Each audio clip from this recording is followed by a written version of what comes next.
You know what? I think I've been doing this all wrong. Let me change this up for a second. And play. Wow, that actually is a bit better. Hello everybody and welcome to a new edition. Originally I was going to call this Friday Night Flicks because I like to have a little bit of a nice little video segment, but it turns out it didn't do too well for both me and for my viewers out there. Mostly because for Friday Night Flicks I had to post them on Fridays, but by then, with my schedule and my personal life and everything else, I pretty much had to change things up a bit. And that's usually the case when it comes to YouTube videos. Sometimes some segments can work out, other times they don't. And I'm changing it up. Instead of just calling this Friday Night Flicks, from here on out, I'm just going to call it movie reviews. So every now and again, I'm just going to sporadically put out at least 2 movie vlogs a week, hopefully to meet that certain quota, and see where it goes from there. So, with that said, let's get on with the main review. Wonder Woman. Wow.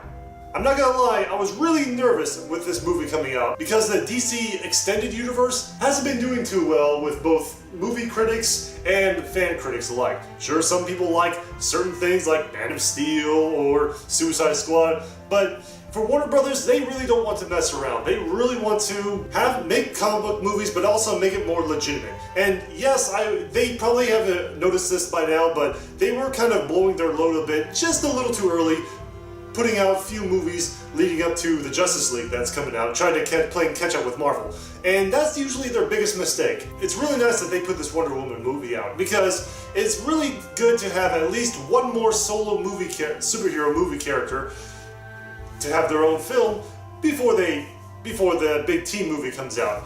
However, it seems like after a few trial and errors, Wonder Woman seems to do pretty well. And I'm not gonna lie, it is pretty spectacular. And I will have to say that it is finally a great breath of fresh air to see a DC movie that everyone likes. Well, the 93% at least. And to finally have a comic book movie with starring a female role, that's actually good. So in case you don't know, Wonder Woman is of course the superhero from the DC Comics. And the synopsis starts in this film. The movie's a prequel, of course, which takes place either in 1917 or 1918. I can't remember exactly when World War I ended. It was somewhere around there, where Diana Prince has been training all her life and with the rest of the Amazons on Themyscira to get ready to fight the unknown threat of Ares. Of course, that day may never come until one day the spy for the Allies, Steve Trevor, just so happens to crash land on Themyscira and needs help in ensuring to stop the war. This, of course, makes Diana, aka Wonder Woman, want to go on this journey with Steve in order to stop this war, mostly because of how compassionate she is, but at the same time to stop Ares because she believes he's the one causing this entire world war. Now, throughout this movie, there's a nice little wave that comes by throughout the entire film. For example, they get a little bit of an exposition and a quick introduction into the Amazons and Themyscira. Then they do a battle scene. Then they do a little bit more exposition, battle scene, or fight scene. Then they do more, and so on. And the waves, they do really work out pretty well for themselves. I don't know why I'm still making the hand gestures. It's just, the waves were just really good, and I just noticed that. Gal Gadot as Wonder Woman did pretty well. And I will have to admit, this is a complete 180 of her personality, because when I saw her personality in the Batman v Superman movie was a little bit more cold, a little bit stern, and everything else. In this movie, Gal Gadot comes off as more of a hard-driven, compassionate person who really wants to help everybody, but at the same time, when it comes to this time of war, it doesn't really. You can't really save everybody, and Chris Pine as Steve Trevor does a pretty good job as the supporting character, reminding her that even in times of war, you can't really help everyone. You just have to help who you can whenever is possible. Another thing I like about this movie is that it's also a time period movie, and I have always been a big fan of modern movies doing time period movies, because there's really no perfection. I mean, there's always a little bit of a niche, little perfection. But at the same time, when you're doing a time period TV show or movie, it can be very difficult because you have to have the actors act out, talk in a certain manner, and everything else. In this movie, everybody in here pretty much knows how to do a time period set, and it's pretty well done. And I will have to say that it was also great to see the Amazons kicking ass in action as well, with them beating up the German Huns. Yes, This is World War I, just so you guys know. There are no, N-words. German Kaisers and Huns back in those days. Gal Gadot comes off very great, compassionate. The way she talks in here is also pretty much like a fish out of water type thing, which is pretty great if you ask me. Far better than what Chris Hemsworth did on the set of Thor. Even though it was pretty good for the most part for him, Gal Gadot seems to do it all so much better. Another thing I want to talk about is the villains as well. One thing I will have to say that I didn't like were the villains for the most part, because they come off as pretty weak. To me personally, it seemed like the real villains were pretty much the German Huns rather than the villains themselves. One of the villains was a woman named Moreau, otherwise known as Dr. Poison. I really had to look her up on Wikipedia. She is an old school villain from the 1940s or whatever, but of course she plays it off pretty well in this time period as well as Dr. Poison. And her costume in the comics, it looks really pretty gimpish too. Of course, in this movie, she's a lot more toned down and has just more of a doctor's outfit and that mask, but you have to work with what you got.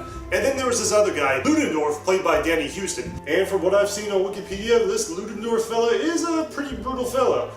Just about as brutal as in the movie, so, points for that.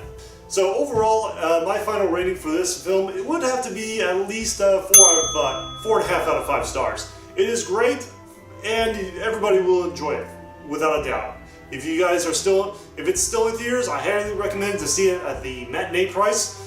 If not, then just wait a couple of months for it to come out on DVD to buy.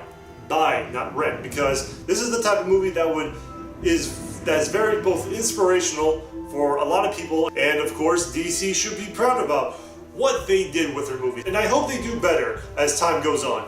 And after Justice League, of course. Justice League, in my opinion, it's probably going to be okay. It's not going to be as good, mostly because you still have that touch of Zack Snyder in there. No disrespect to the guy or anything. But after that, we still have Aquaman, Cyborg, and the Flash movies to look forward to, so hopefully we got something good there. I hope you guys enjoyed this video, and I'm going to put out a little bit more as well. And I would like to know what you guys think about this Wonder Woman movie. Feel free to leave your suggestions or your 2 cents in the comments below.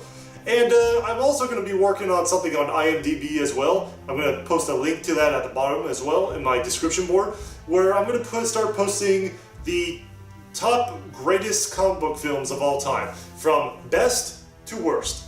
And right now there's only 3 reviews that I've posted up, so there's not much to see for the most part. But I do plan on posting more over time, but I want to do more of these movie vlogs in talking about these comic book movies, because of course I've always been a big fan, and one of the hardest things I've ever told myself was that what is the greatest comic book movie of all time? What is the worst?